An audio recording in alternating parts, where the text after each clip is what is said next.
Hola, ¿qué tal? Me da muchísimo gusto saludarle este día. Tenemos una entrevista con el doctor Luis Carlos Ugalde, expresidente del Instituto Federal Electoral, que está en San Luis Potosí, para platicar de interesantes temas que sin duda alguna interesan hoy por hoy a todos los mexicanos y por supuesto a todos los potosinos. Muy buen día, ¿cómo está? Muy buenos días, gracias por invitarme a platicar.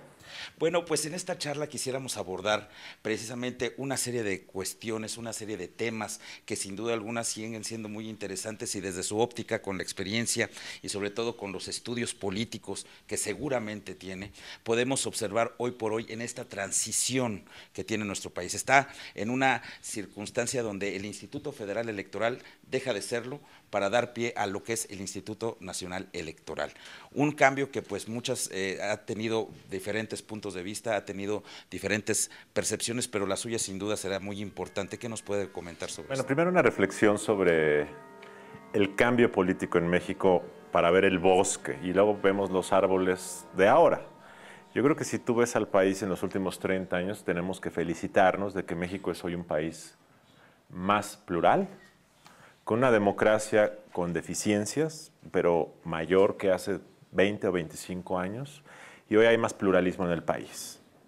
San Luis Potosí en los años 90 fue un ejemplo nacional en donde el gobierno y los partidos de oposición y los movimientos sociales tuvieron una intensa batalla que al final fue para bien de San Luis y para bien del país. Es muy importante que se nos pierda de vista porque aquí en San Luis hubo un primer ejemplo nacional de una autoridad electoral ciudadana, muy importante, que después daría a nivel nacional ejemplo para la creación del Instituto Federal Electoral, porque aquí hubo movimientos ciudadanos que lucharon y porque lo que ocurrió aquí después se convertiría en ejemplo y ahora en el país tenemos en realidad comicios cotidianos sin mayores problemas.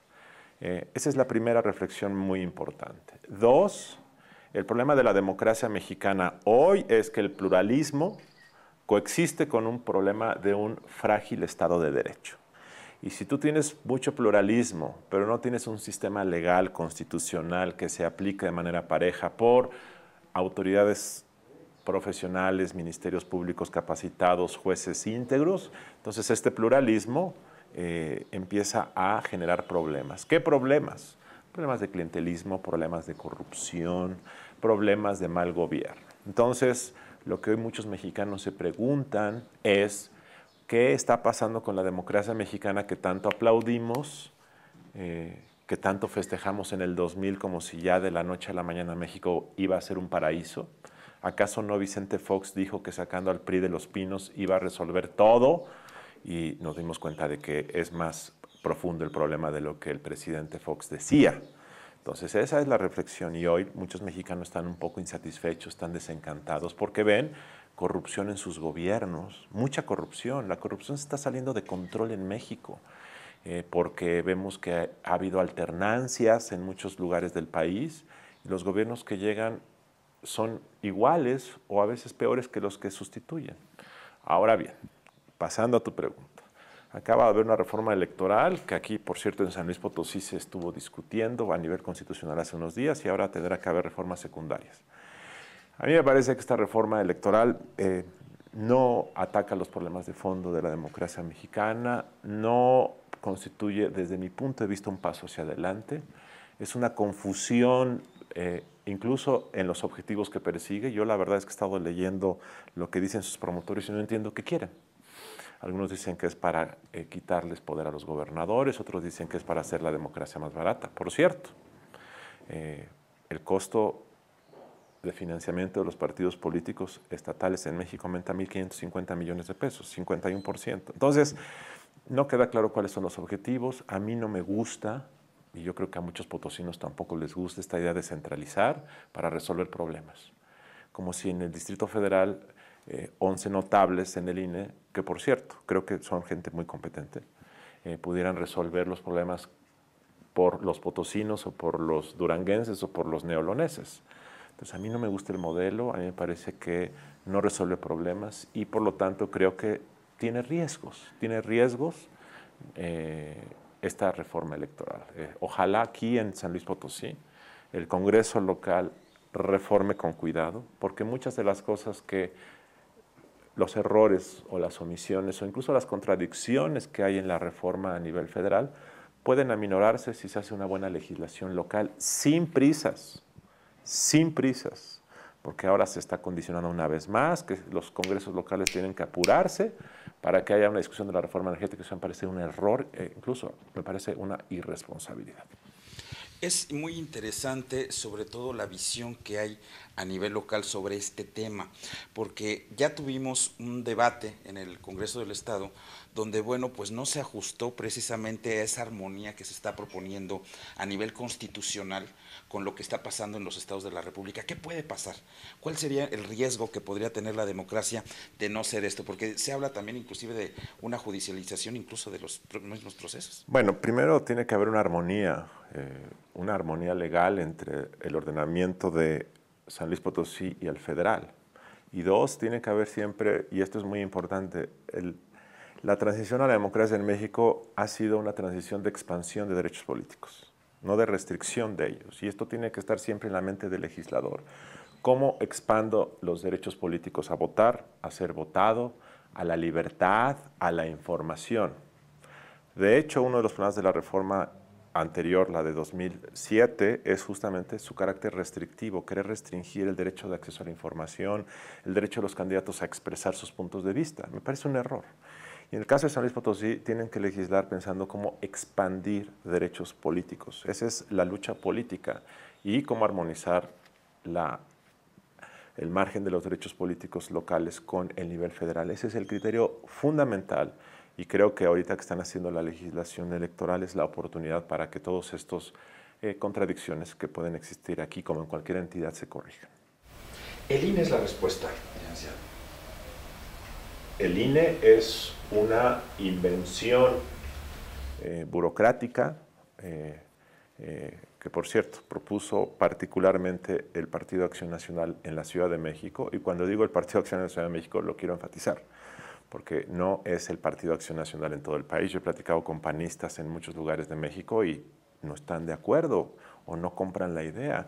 Yo he platicado con muchos priistas, muchos amigos priistas, y no están de acuerdo con la reforma. Yo he platicado con muchos gobernadores de todos los partidos, sobre todo los del PRI, no están de acuerdo. Se trata de una negociación política y reitero, creo que el PAN, que ha hecho una lucha democrática que debemos aplaudir, creo que en esto no hizo lo correcto. Creo que pudieron haber pedido algo más serio, algo más de fondo, algo más transformador, y pidieron la creación burocrática de un Instituto Nacional Electoral que, reitero, la sobrecarga de funciones en ocasiones lleva a la atrofia, y la atrofia lleva a desempeñar funciones de manera incorrecta. Los administradores y empresarios conocen el principio de Peter como aquel en donde una organización que se sobrecarga de funciones alcanza su nivel de incompetencia. Eso es, empieza a funcionar mal. Entonces, si el IFA hacía bien las cosas y ahora se le dice que puede atraer la organización de comicios locales, va a fiscalizar todas las campañas del país, imagínate, van a designar a los consejeros electorales de todo el país. Entonces, por más listos, inteligentes que sean los consejeros electorales, que lo son, es un problema organizacional, no es de talento ni de voluntad. Y eso te puede llevar a que el INE corra riesgos operativos y organizacionales. Y una cosa más, una de las ventajas de la federalización de la organización electoral en México fue descentralizar la resolución de conflictos políticos. Hoy lo que estás diciendo a todos los que tengan un conflicto en el municipio de Nayarit, en la sierra, es: miren, vénganse a la Ciudad de México, hagan un plantón en las oficinas del INE en Viaducto y Tlalpan, porque nosotros somos los responsables finales de la organización de todas las elecciones. Entonces vas a centralizar no solamente la organización de comicios, sino la conflictividad política, y me parece que eso es un gran error. San Luis Potosí tiene una tradición democrática ya que ha dado históricamente incluso la creación por primera vez de un organismo ciudadano electoral. Una que, por cierto, se olvida, pero habría que echarle un ojo, porque se ha hablado mucho en los últimos 20 años de la ciudadanización de los órganos electorales. Y creo que esto se perdió en parte cuando se burocratizó, es decir, cuando se les dieron salarios muy elevados a los consejeros, cuando se crearon burocracias enormes. Por eso el ejemplo de San Luis Potosí de hace 20 años, de la creación de este órgano ciudadano electoral que fue pionero en el país, vale la pena revisarlo, porque puede ser un buen ejemplo para futuras reformas electorales. ¿El futuro en ese sentido podría darnos más claridad o nos podría más bien darnos más conflictos en el costo de la democracia, hablando en términos generales, no solamente de lo que cuestan las campañas, que sabemos que es oneroso, sino en el costo político y social de la democracia en nuestro país? Bueno, la gente está muy enojada porque la democracia se vuelve más onerosa y está más enojada porque se invierte mucho en campañas, en elecciones, y los gobiernos hacen mal su trabajo. No todos, estoy exagerando, pero la gente de carne y hueso dice, así dicen, ¿eh? Yo no creo eso, pero dicen, todos los políticos son iguales, todos los partidos son iguales, ganan mucho y hacen malas cosas. Entonces la gente está muy desencantada y yo creo que tiene que hacerse algo para que ese desencanto se disminuya. Y reitero, la promesa de los promotores de esta reforma electoral es que con esta reforma electoral todo el mundo va a ser más feliz, va a haber elecciones más libres, menos costosas. Y reitero, no es cierto. Un comentario simplemente que, por cierto, algunos amigos legisladores me dijeron hace 2 días, porque Integralia, la empresa que dirijo, publicó el dato. Hicimos las corridas presupuestales y descubrimos que el financiamiento a los partidos estatales va a subir 51%. Y nadie lo sabía. Nadie lo sabía. Simplemente aquí en San Luis Potosí, si mal no recuerdo, la fórmula para determinar el financiamiento, la bolsa de los partidos políticos, y quiero que me corrijan si me equivoco, es el salario mínimo, el padrón electoral por el 0.33% del salario mínimo, si mal no recuerdo. Bueno, ahora se les impuso a los potosinos que la fórmula va a ser por 0.65, es decir, se va a duplicar la fórmula. Entonces, yo quiero que le pregunten a los potosinos, porque seguramente nadie ha dicho esto en San Luis Potosí, que mañana los partidos van a recibir el doble de lo que reciben hoy. Si ese dobleteo de la inversión en los partidos en San Luis Potosí conduce a que los gobiernos sean doblemente mejores, todo el mundo los va a aplaudir. Pero si la calidad del gobierno sigue siendo igual, la gente va a decir, ¿y para qué invertimos tanto? Como un empresario duplica su inversión para duplicar sus utilidades, pero si en política duplicas la inversión, pero las utilidades siguen siendo las mismas o caen, no es un buen negocio. Finalmente, eso es lo que nos pinta este futuro inmediato al 2015. Algo más suave, una transición más dura o más áspera. No, nada se va a salir de control. Va a haber elecciones en 2015, en San Luis Potosí las tendrán, va a haber mucha competencia.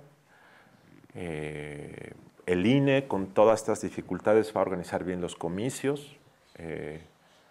Aquí en San Luis y en todas las entidades, y esta es una predicción que hago por intuición y porque conozco la naturaleza humana de los políticos y de los partidos, van a empezar a pedir pronto que se atraiga la elección local para que la organice el INE. Y esto va a ocurrir en Zacatecas, donde estuve la semana pasada y me lo dijeron. Y en Nuevo León también, donde estuve hace 3 días. Pues, en todo el país va a ocurrir. ¿Por qué? Porque cuando tú le dices a los partidos, bajo ciertas cláusulas, pueden pedir que el INE atraiga la organización de los comicios de las entidades, pues todos los partidos por publicidad, por propaganda, por táctica van a decir, aquí hay una elección de Estado. Eso lo están diciendo en Nuevo León. Hay una elección de Estado.